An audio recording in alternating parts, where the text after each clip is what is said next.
Amém. Gostaria que você abrisse a sua Bíblia em Jonas. Jonas 1.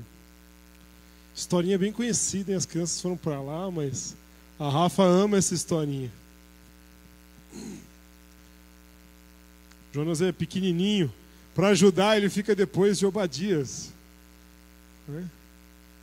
Não ajuda muito. Amém. Então, Jonas, capítulo 1, diz assim: Veio a palavra do Senhor a Jonas, filho de Amitai, dizendo: Dispõe-te, vai à grande cidade de Nínive e clama contra ela, porque a sua malícia subiu até mim. Jonas se dispôs, mas para fugir da presença do Senhor, para Tarsis, e tendo descido a Jope, achou um navio que ia para Tarsis. Pagou, pois, a sua passagem e embarcou nele para ir com ele para Tarsis, para longe da presença do Senhor. Para por aqui, deixa o seu dedinho aí. Não tira dessa passagem, nós vamos estar prestando atenção um pouquinho aqui. Nós estamos no ano novo, né? Quando a gente fala, ano novo, vida nova, né? A gente sempre vai fazer um monte de promessa no começo do ano. Eu vou emagrecer. O outro fala, eu vou malhar. O outro fala, não, agora esse ano eu vou mudar isso na minha vida. A partir de agora eu não vou mais falar palavrão. O outro fala, não, a partir de agora eu vou cuidar da minha saúde. A partir de agora eu vou estar fazendo aquilo de um jeito melhor. Ano novo, vida nova, né? E aí, mudou alguma coisa que mudou o ano aí, gente? Mudou ou não mudou? Ih, olha lá, todo mundo. Não mudou. Mudou o calendário. Né? Mudou o calendário, mas as atitudes, a maioria das vezes. Sim. O que faz a gente despertar para uma nova atitude, né? Às vezes a gente usa o ano novo como um despertar, mas tem muitas outras coisas que podem fazer a gente mudar de atitude. Mas se a atitude não mudar, não adianta mudar o calendário. Correto? Precisa mudar a atitude. Então, se você não fala assim, não, eu vou me alimentar melhor esse ano e colocar em prática uma dieta, não adianta nada você ter feito essa promessa no final de 2018 e chegar agora e você já não está nem cumprindo. Né? Você já foi na casa da sogra lá e comeu um monte de doce. Né? Você já foi lá e se empanturrou. Foi no supermercado, no Tiquinho. Primeiro dia do ano você foi no Tiquinho lá comprar doce. Não pode. Né? Aí não adianta. Mas a gente vê que muitas vezes a gente tenta fazer promessas no começo do ano e a gente não cumpre. Agora, com certeza Deus quer que a gente mude muita coisa na nossa vida. Quer ou não quer? Quer. Tem coisa para mudar aí ou não tem?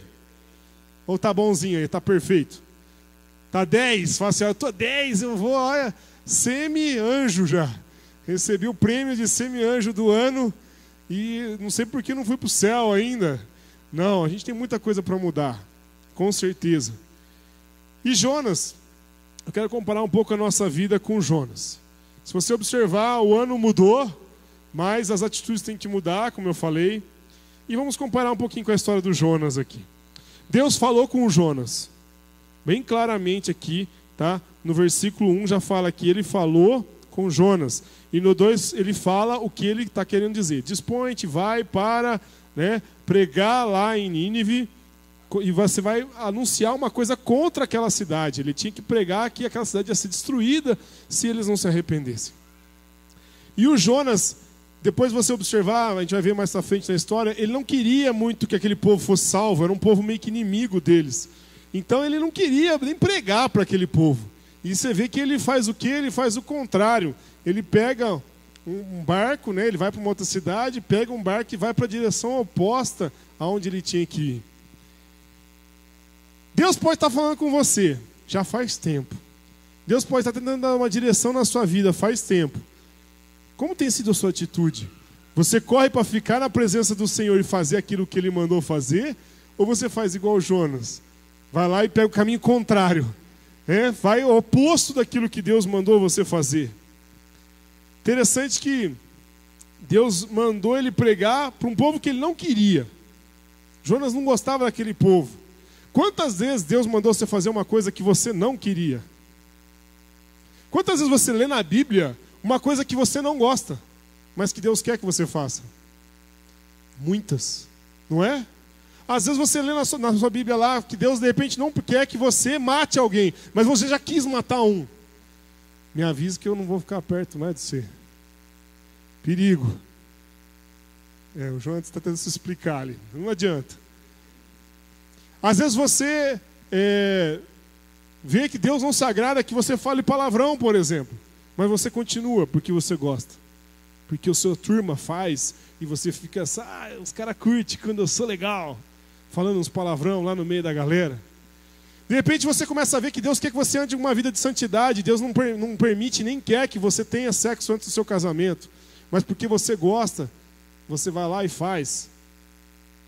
Ou você vê que Deus não quer que você sonegue, que você faça algo errado, que você surrupie, que você faça o gatunete lá na sua casa, que você faça coisas que não são agradáveis ao Senhor, mas você faz porque é melhor para você, é mais conveniente, é mais barato, é um jeito de você dar um jeitinho, e então por isso você faz. Ou seja, se você observar, nós não somos muito diferentes de Jonas. Deus mandou Jonas fazer uma coisa que ele não queria, e por causa disso ele não quis fazer, ele fez o contrário. Quantas vezes eu e você não tomamos atitudes desse tipo? Deus está claramente falando na Bíblia algo para você, mas por causa da sua vontade, você não faz aquilo que Ele mandou você fazer. Ele fala lá, negue a sua vontade e siga a Cristo. Isso é ser discípulo, lembra? Discípulo é tomar a sua cruz e seguir a Jesus. É negar a sua própria vontade. Mas essa é a parte mais difícil. Negar o que eu quero fazer para fazer o que Ele quer que eu faça. Negar o eu, negar que eu quero, de repente, ficar com aquela menina, de repente eu quero aquele emprego que eu sei que não é um lugar muito bom. Eu lembro uma vez que um rapaz chegou para mim e falou assim, ele tinha dificuldade na área sexual, e ele era segurança e ia trabalhar num lugar que era tipo uma casa de striptease. Fala para mim se ia ser bom um negócio desse para ele. Era do capeta aquele emprego. Não ia ser bom de jeito nenhum para ele. E eu orientei ele e falei, rapaz, isso não vai ser bom para você. Ele tentou umas 2 semanas lá e se afundou no buraco, e depois saiu. Mas viu que tinha um monte de coisa errada, ou seja, tem coisa que nem é para chegar perto. Amém? A palavra do Senhor diz para a gente fugir da tentação. Tem hora, gente, que não adianta, nem vai trabalhar naquele lugar, nem vai fazer aquilo. Eu lembro de um rapaz também que era ex-alcoólatra, começou a trabalhar com um monte de gente que bebia no intervalo do serviço, era só bebida, o pessoal nem almoçava direito, só bebia cachaça na hora dos intervalos. Ele tinha que sair de lá o mais rápido possível, mas não saiu. Voltou a beber e entrou num buraco de novo. É uma atitude que às vezes, mesmo que ficasse desempregado, gente, ele tinha que sair daquele lugar. Ele não tomou atitude. E depois ele morreu. Esse rapaz morreu depois. Por causa da bebida. Um dia começou a vomitar lá, tinha atacado todo o fígado dele, depois ele morreu. Ligaram pra gente um dia de madrugada, pro meu pai. O senhor conhece o Valderi e tal? Morreu. A gente tinha feito uma campanha, a gente tinha tirado ele da rua, a gente tinha levado para uma casa de recuperação, ele estava bem, ele ficou 1 ano bom. De repente começou a se afundar cada vez mais de novo. Ou seja, nós temos que aprender a fugir da tentação e não fugir da presença do Senhor. Amém? Aqui Jonas fala a palavra de Deus que ele fugiu da presença do Senhor. É interessante que pode acontecer isso também. Imagina você aqui e de repente o seu líder de célula, o seu pastor, ou alguém te chama a sua atenção. Por exemplo, o Mário está fazendo algo errado e fala, Mário, não faz isso, isso não agrada ao Senhor. Toma cuidado que o que você fez pode machucar o seu irmão. Se você já não machucou, então vai lá, se acerta com ele. Não vou fazer, e não sei o quê. Pode ver que é mais fácil uma pessoa sair da igreja nessa situação, ela fugir do problema, do que querer realmente aceitar. Fala assim, não, ele acaba fugindo não só do problema, mas ela foge da presença de Deus. Foge da presença dos irmãos. Para de vir na comunidade, para de vir na igreja que ele tiver. A pessoa foge do problema, ela fica pingando num outro lugar ou outro. Para quê? Para tentar fugir de um problema. Mas ela precisa enfrentar esse problema. Ela precisa melhorar isso na sua vida. Buscar a presença do Senhor e fazer a vontade do Senhor. Amém? É para fazer a vontade do Senhor, custe o que custar. No nome de Jesus. E aqui, no versículo 4. Então o Jonas, o 3, ele pegou um barco, né? Ele foi lá, entrou no barco, fugiu. Tá? A coisa mais fácil, como eu falei, é fugir. Não podemos fugir. Temos que fazer. O 4 fala assim. Mas o Senhor lançou sobre o mar um forte vento, e fez no mar uma grande tempestade, e o navio estava a ponto de se despedaçar. Então os marinheiros, cheios de medo, clamavam uns aos outros ao seu Deus, e lançavam ao mar a carga que estava no navio para aliviarem do peso dela. Jonas, porém, havia descido ao porão e se deitado, e dormia profundamente. Para aqui. Olha só. Está lá, tempestade. Deus enviou uma tempestade por causa do quê? Por causa de quê? Por causa do Jonas. Então, por causa do Jonas ou por causa da desobediência do Jonas? Desobediência do Jonas. Ou seja, a tempestade veio por causa da desobediência dele. Porque ele não estava obedecendo o que o Senhor queria que ele fizesse. Estava no lugar onde não era para estar. Quem já passou por algo desse tipo? Você toma uma decisão e fala assim, não, eu vou fazer isso. Ah, mas Deus falou para eu não fazer, mas eu vou fazer. E aí você começa a fazer. Parece que fica tudo ao contrário. Vem tempestade. Nossa, dá tudo errado naquilo. Eu lembro uma vez o Mário testemunhou, vou usar o seu testemunho uma vez no celular. Você lembra disso? Lembro até hoje. Ele não orou a Deus, ele falou assim, eu quero um celular, eu queria um celular, ele queria um celular, aquele azulzinho da Siemens com laranja, alguém teve, já lembra, era um celularzinho assim, pequenininho, azulzinho, tradicional, e ele queria o celular, e aí tudo deu errado, gente, não era para ele comprar aquele celular, mas ele não orou, não quis buscar o Senhor, choveu no dia, ele nem tinha carro ainda, né, foi de busão pro shopping, pegou aquela tempestade, fisicamente, e foi lá, pegou o celular, só deu problema o celular depois, né? Depois ele se arrependeu e contou esse testemunho. Que ele falou assim, nossa, eu não pedi a Deus orientação até para comprar um celular.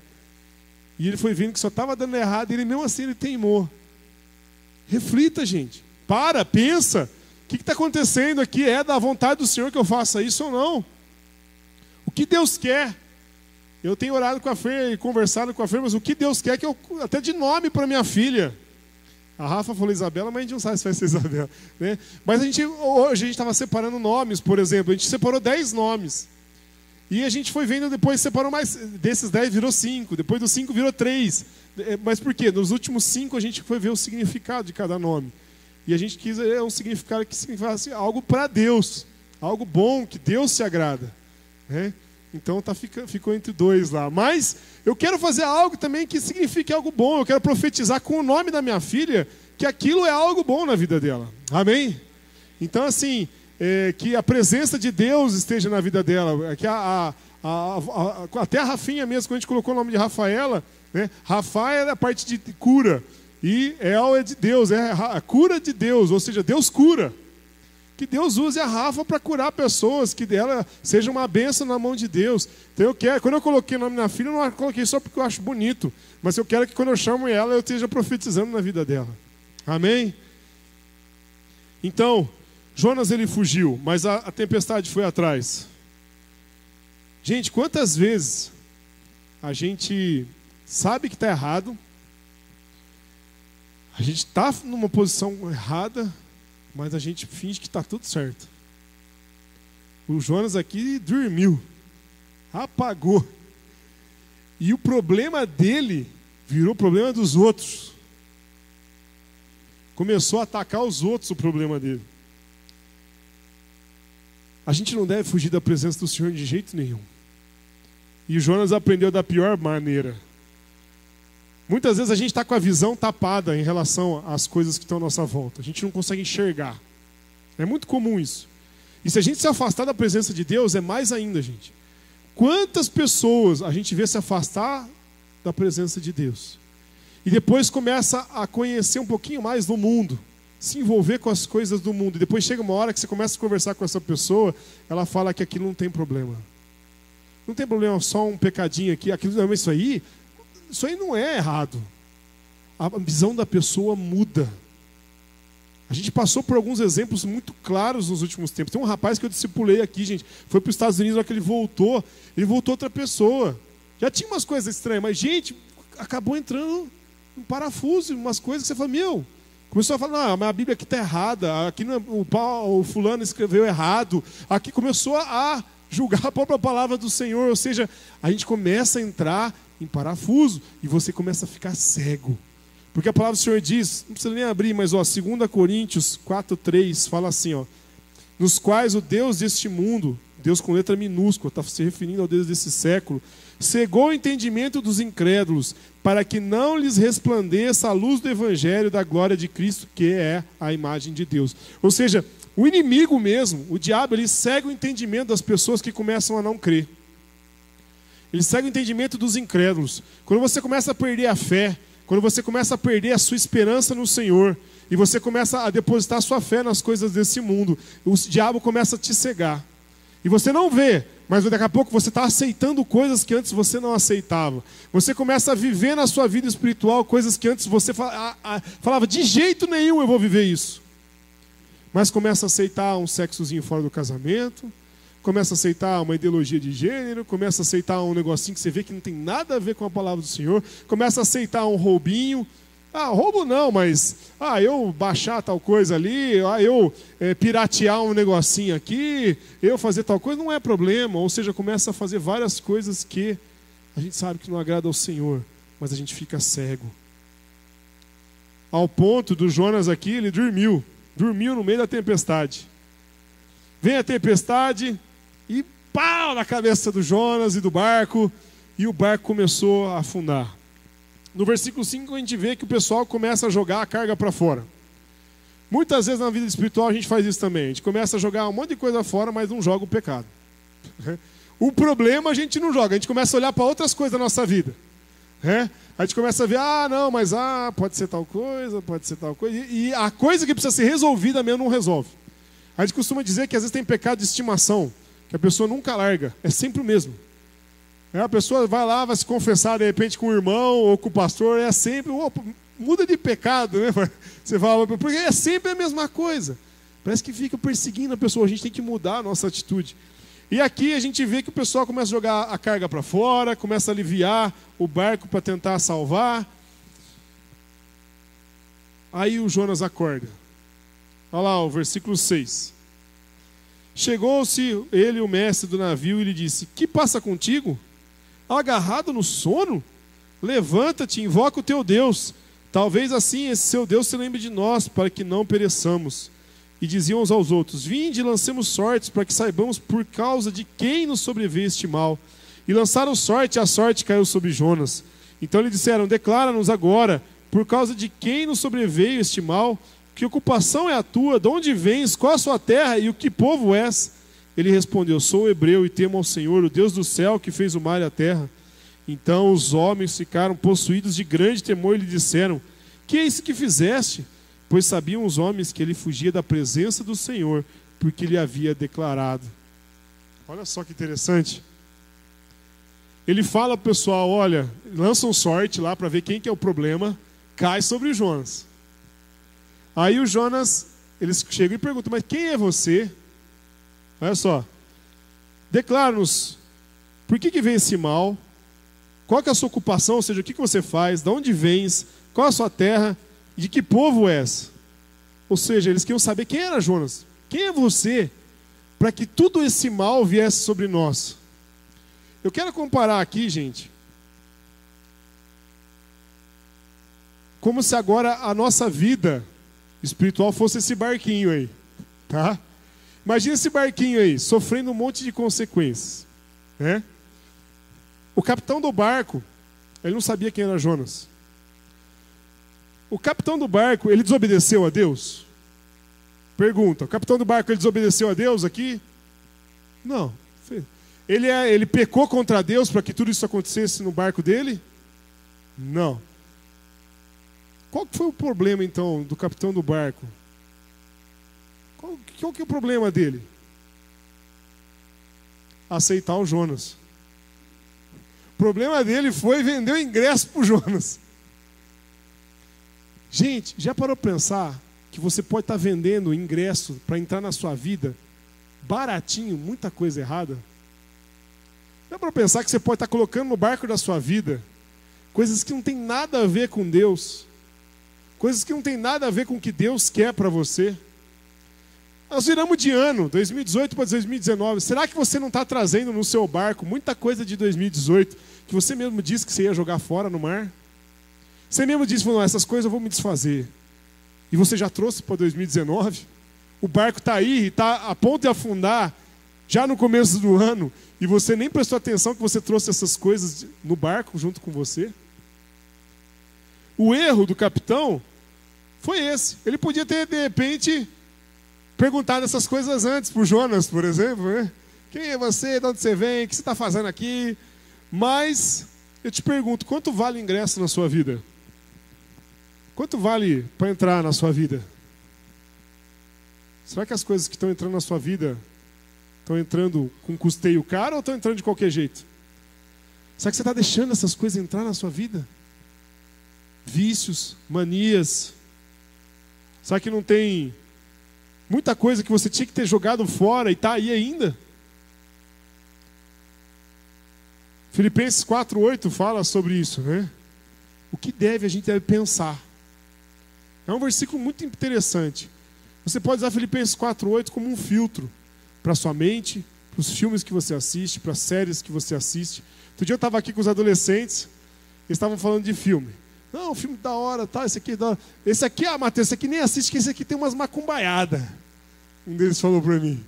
Umas coisas meio esquisitas. E você assistiu, né? Eu falei, você assistiu. Você está falando para mim que não devia assistir? Porque já tem umas coisas erradas, mas você assistiu até o final o negócio, né? Ou seja, gente, você sabe que tem coisa errada entrando na sua vida. E você está assistindo. E você está vendo. E você está deixando entrar. Será que aquilo é próprio para a idade dos seus filhos? Por exemplo, quem tem filho, começa a analisar. Será que aquele filme é apropriado para a idade do meu filho? Vai conseguir entender? Interessante que o Jonas, no versículo 9 ao 12, vamos lá. Ele respondeu: sou hebreu e temo ao Senhor, o Deus do céu que fez o mar e a terra. Então os homens ficaram possuídos de grande temor e disseram: que é isto que fizeste?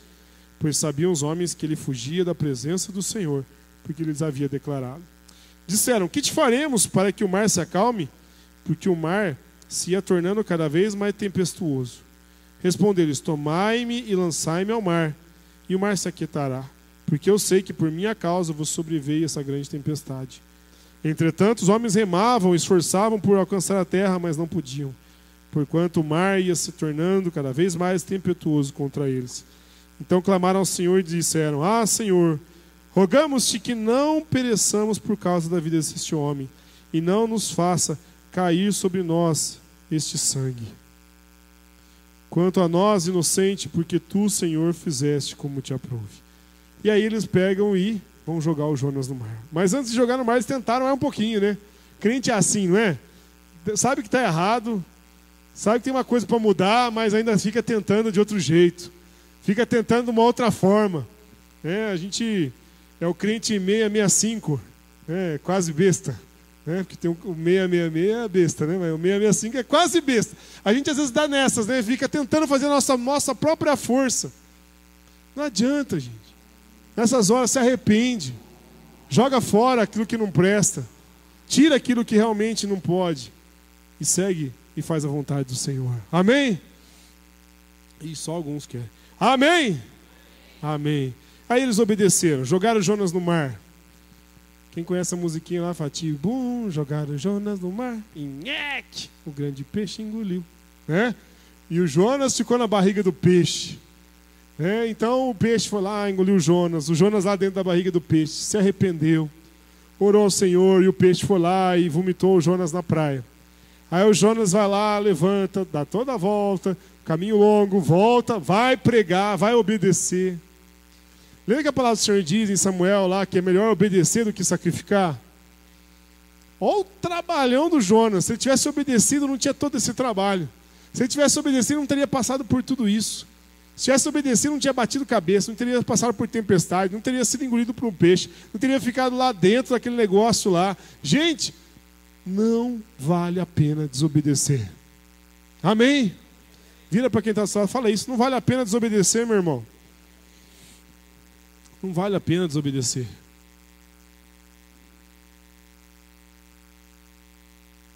Então, nós vemos que a primeira coisa é a gente se arrepender, deixar as coisas para trás, as coisas que a gente vê que não presta, para seguir à frente. Amém? Então, pensa bem. 2018 eu fiz coisas que eu vi que não agradavam ao Senhor. Tomei atitudes que eu andei no caminho que eu acho que não, eu não quero mais isso para esse ano. Beleza. Não adianta nada você só pensar nisso e não mudar nada para esse ano. Você tem que pensar, não, então eu quero melhorar. Beleza. Então o que eu preciso fazer? O que eu preciso realmente almejar? Porque a gente sempre fala sobre alvos, né? A gente sempre falou ter alvos para o ano. A gente sempre distribuiu uma folhinha sobre alvos aqui na nossa comunidade, né? O pessoal preenchia lá alvos físicos. Quero emagrecer, por exemplo. Alvos intelectuais. Quero ler tantos livros. Quero estudar, quero voltar a estudar, sei lá. Aí tinha lá alvos espirituais. Eu quero buscar mais a Deus, orar mais. Tinha alvos também familiares. De repente, a família mais próxima do Senhor, menos internet em casa. A gente vai preenchendo nossos alvos e vai vendo as coisas que a gente quer melhorar na nossa vida. Só que mesmo com essas fichinhas, muitas vezes a gente não cumpre com aquelas coisas que a gente preenche. Muitas vezes você não chega no final do ano e você não cumpriu metade daquilo que você prometeu. E eu vejo que quantas vezes a gente faz milhares de votos. Eu prometo que não vou fazer mais tal coisa. Vai lá e cai, faz de novo. E por que a gente muitas vezes não faz aquilo que a gente promete? E aí? Por que você acha que a gente não consegue cumprir com aquilo que a gente fala que vai fazer de diferente? Primeiro ponto é porque a gente não sabe. Não, é sério. E por que a gente não consegue fazer aquilo que a gente promete, gente? Não vale o pastor Lael. O pastor Lael sempre fala alguma coisa. Júnior lá. Indisciplina. Que mais?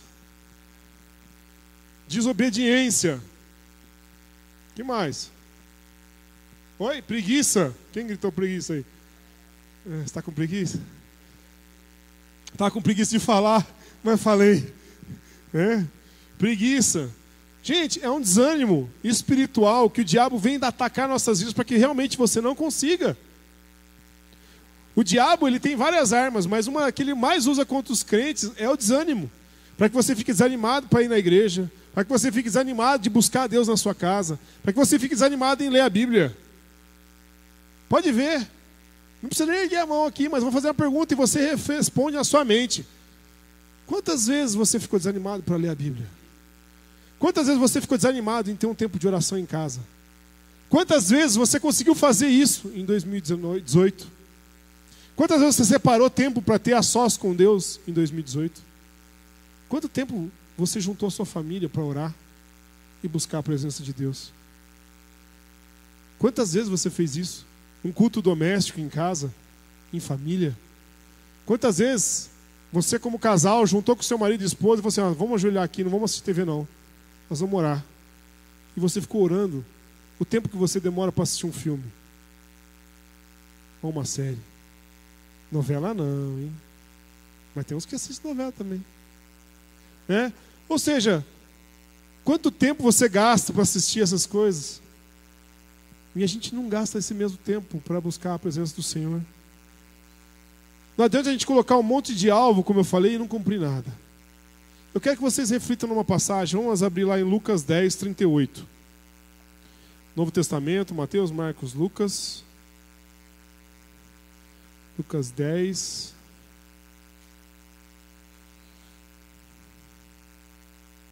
(38).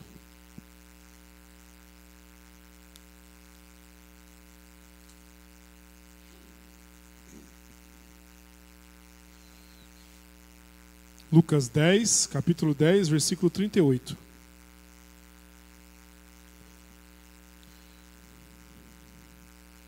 Essa é a última passagem que eu vou usar. Provavelmente antes do final do ano a gente acaba a pregação. Esse restinho de ano. Vamos lá. Lucas 10, 38.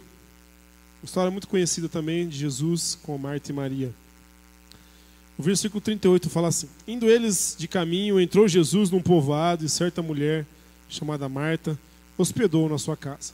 Tinha ela uma irmã, chamada Maria. E esta quedava-se assentada aos pés do Senhor e ouvia-lhes os ensinamentos. Marta agitava-se de um lado para o outro, ocupada em muitos serviços.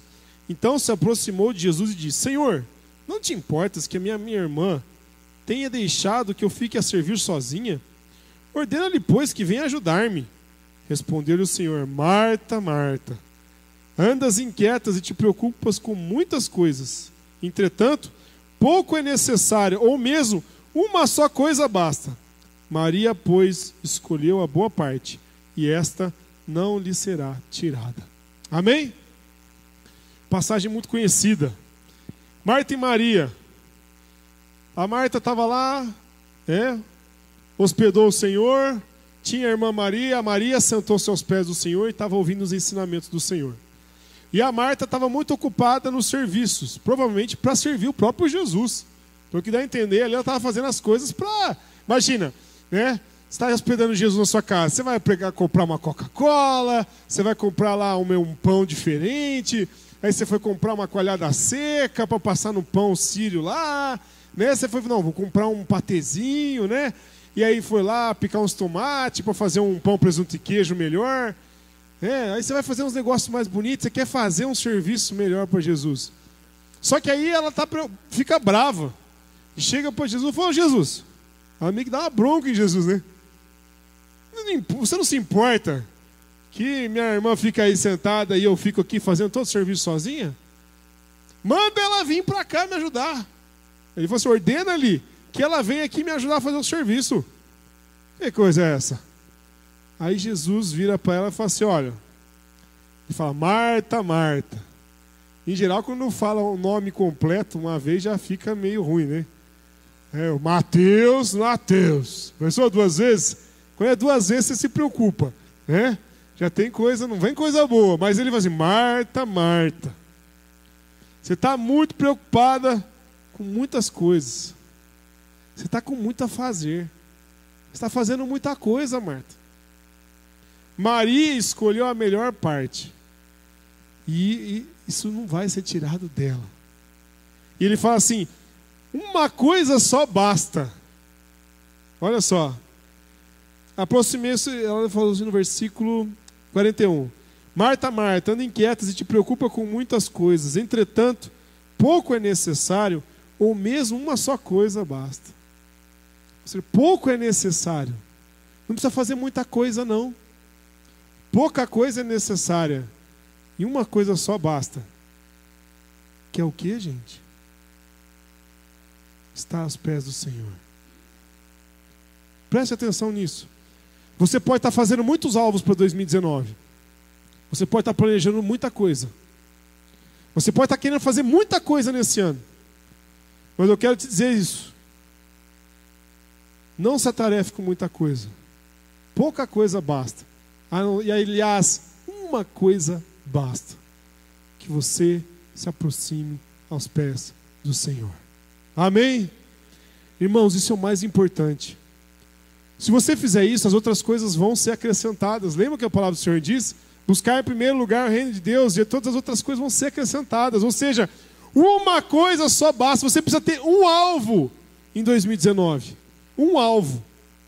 Presta atenção aqui, um alvo. Fala assim, um alvo. Buscar a Deus. Só isso. Você não precisa de mais nada. Se você buscar a Deus, você vai querer agradar a Ele em outras coisas.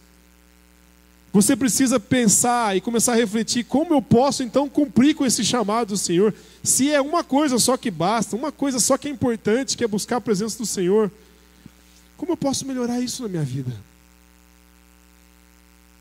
Gente, você pode sim buscar aqui com os irmãos, pode estar vindo aqui na igreja, mas irmãos, eu quero falar uma coisa muito séria para você. Tem duas coisas, os dois lados da coisa. Não quero também falar assim, não, então não precisa mais vir na igreja. Não tem nada a ver com isso. Na verdade, nós temos que estar junto com os irmãos, porque se nós não estivermos em comunhão, a palavra do Senhor mesmo diz, aquele que não está em comunhão com os irmãos, ele sai da luz. 1 João 1,7 lá, aquele que está na luz, como ele está na luz, mantém comunhão uns com os outros, e o sangue de Jesus Cristo, seu Filho, nos purifica de todo pecado. Ou seja, nós precisamos estar em comunhão. Mas, irmãos, uma reunião, um culto, um tempo aqui com os irmãos, um seminário que você faça, nada vai substituir o tempo que você tem que ter no secreto com o Senhor. Você precisa estar buscando ao Senhor individualmente. Você precisa sentar aos pés do Senhor e ouvir o que Ele tem para falar para você. Você precisa separar um tempo para buscar a Deus. Eu quero que você pense, irmãos, mesmo que fosse 10 minutos, eu quero que você pense, eu quero propor para a igreja um desafio de um alvo para 2019. Eu quero propor para todos nós que você tenha um tempo de busca diário com o Senhor. 10 minutos, irmão. Olha o que eu estou falando para você, 10 minutos. Quem não tem 10 minutos? Eu duvido que você não tenha 10 minutos no seu dia. Eu duvido que você não tenha 10 minutos no seu dia. Que você possa sentar. Ler um versículo da Bíblia, ler um capítulo da Bíblia. E você orar 5 minutos. Irmãos, nós podemos fazer muito mais que isso até. Mas eu quero propor para você como um desafio. E você, se você quiser entrar, você entra, mas de você ter 10 minutos diários com o Senhor. Se você tem família, que você quiser fazer em família, junte a sua família. Ore ali um tempo. Leia um capítulo da Bíblia. Ore juntos. Depois vocês vão fazer as suas coisas, mas que seja 10 minutos. Essa semana eu comecei a fazer isso com a Fer. A gente sentou com a Rafinha lá. E a gente falou, a Rafinha precisa ver a gente orando. A Rafinha precisa ver a gente tendo um culto aqui em casa, não só na igreja. Porque muitas vezes a Rafinha vai dormir, e aí a gente vai ler Bíblia, e aí a gente vai fazer as nossas coisas. Então assim, eu já tenho um tempo sempre, lógico, às vezes o meu individual, de eu buscar a Deus, eu venho aqui no salão de manhã todo dia, aí eu vou lá, busco a Deus, oro em casa, mas eu queria ter algo em família. Então eu fiz o quê? A gente falou assim, a gente vai ter 10 minutos, à noite, o horário que está todo mundo em casa, normalmente é à noite. A gente vai juntar todo mundo, a gente juntou assim, começamos a orar. Eu e o Jafer de joelho lá, a Rafinha subindo nos nossos calcanhar. Mas teve uma hora que a Rafinha parou e ela orou o que ela sabe. Papai do céu, obrigado por esse dia, obrigado por essa noite. Dá uma boa noite de sono, em nome de Jesus, amém. Ela orou ali no cantinho dela, mora. A Fer até me cutucou, ela está orando.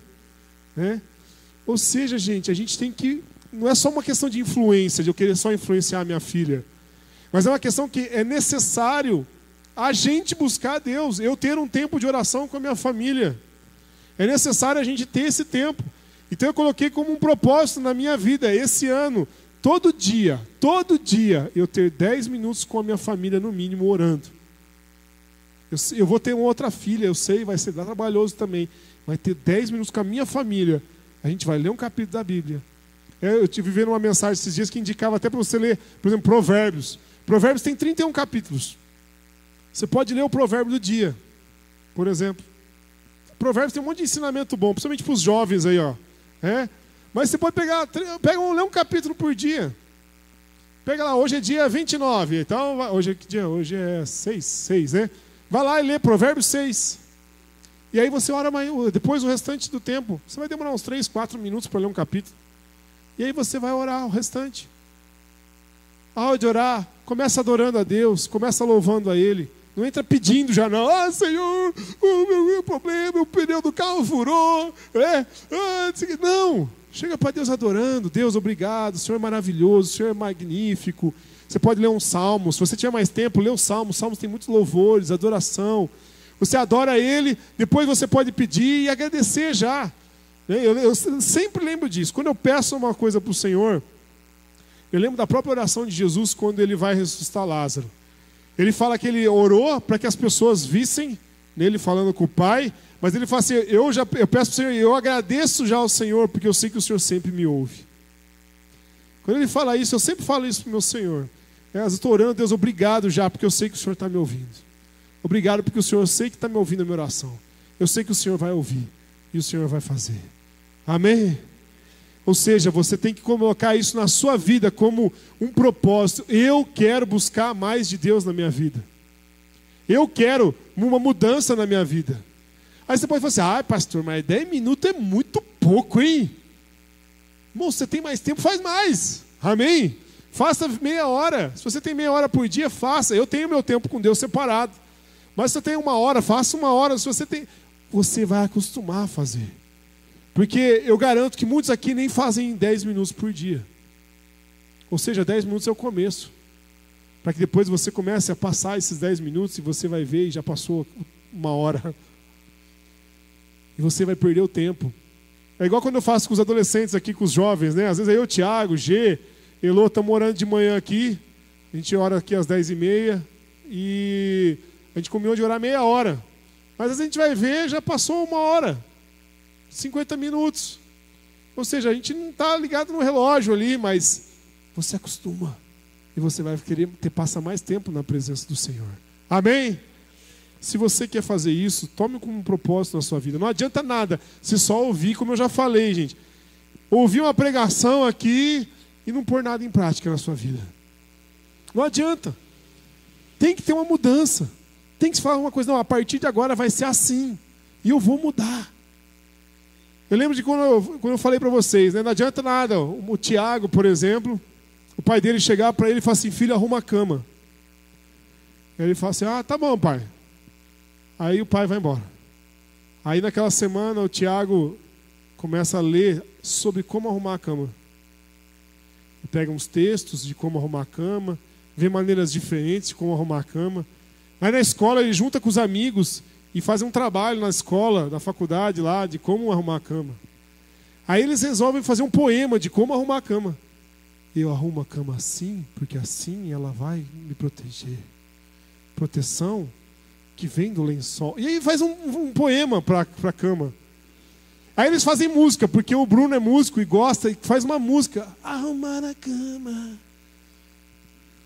Aí chega na semana seguinte, o pai volta, filho, e aí, o que você acha? Pai, olha, eu fiz isso. Eu fiz um seminário de como arrumar a cama. Eu fiz uma música, eu fiz um poema, eu faço um monte de coisas. Olha, todo mundo está sabendo como deve arrumar a cama. Foi sensacional, pai. E você arrumou a cama? Ai, eu não arrumei porque eu estava muito ocupado fazendo as outras coisas. O que o pai pediu? Para arrumar a cama. Ele não pediu para fazer música. Não pediu para fazer poema. Quantas vezes nós vemos aqui, cantamos música, fazemos poema, fazemos um monte de coisa, podemos pular e se alegrar, mas se você não mudar e fazer o que o pai mandou você fazer, não adianta nada. Amém? Vamos mudar ou não vamos? Depende de você. Tem uma musiquinha do mundo, mas que nessa hora ajuda muito. Depende de nós. Só essa parte. Depende de nós, gente. Depende da gente. Depende de mim, de você. A gente fazer uma transformação na nossa vida espiritual. A gente buscar a Deus, que Deus vai mudar a gente. Ele vai mudar. Você tem que buscar mais dele. Amém? Busque. Coloque esse propósito. Eu gostaria até de fazer assim, quem quer fazer isso, né? Mas eu não vou fazer. Acho que você que tem que pensar. Mas eu gostaria muito que você pensasse e tomasse isso como uma atitude. Eu quero fazer isso na minha casa. Aí você pode falar assim, mas daqui, sei lá, uma semana eu esqueci. Eu pulei. Aquele dia eu esqueci, Mateus. Eu ia orar lá, Walter Lucimara. A gente ia orar, a gente prometeu que ia orar 10 minutos, aquele dia a gente não orou. Já que pulou um dia, qual o problema pular 100? Então nem vou fazer mais. E aí, desiste. É muito comum isso. Já que passou o boi, passa a boiada, né? Então, não. Se você pulou um dia, volta. Continua. Amém? Volta à prática. Volta a buscar a Deus. Volta a orar. Volta a ter os 10 minutos lá de oração. Volta a ter meia hora. Volta a ter 1 hora. Você precisa passar tempo na presença de Deus. E esse tempo é muito importante. Não estou falando que aqui não é importante, mas o tempo que você passa com Deus é super importante. Amém? Eu ouvi uma frase num dos reuniões do Comesc, que é o conselho de pastores da cidade, que eu estava lá, e um dos pastores falou assim, que tinha ouvido de um outro pastor, uma vez pregando, ele falou assim, Deus me livre de fazer a obra de Deus sem Deus. Presta atenção, Deus me livre, ele falou assim, de eu fazer a obra de Deus sem Deus. Ou seja, muitas vezes nós começamos a fazer tanta coisa, até na casa do Senhor, mas nós estamos fazendo sem o que Deus mandou a gente fazer. A gente de repente vai fazer ou não vou fazer tal coisa. Agora nós vamos fazer tal coisa, mas Deus nem pediu isso. Deus não pediu para você fazer isso. O interessante, gente, que uma coisa basta. Nós precisamos buscar a presença do Senhor. Amém? Nós precisamos buscar estar aos pés do Senhor. Nós precisamos entrar nesse desafio. Eu proponho esse desafio para vocês. Comece com 10 minutos. Vê se você consegue. Com certeza Deus vai te abençoar. E você vai conseguir conquistar mais tempo na presença do Senhor ainda. Amém? Nada substitui o tempo que você vai ter com Deus. Você vai ver que nada vai conseguir substituir esse tempo a sós com o Senhor que você precisa ter. Amém? Feche seus olhos.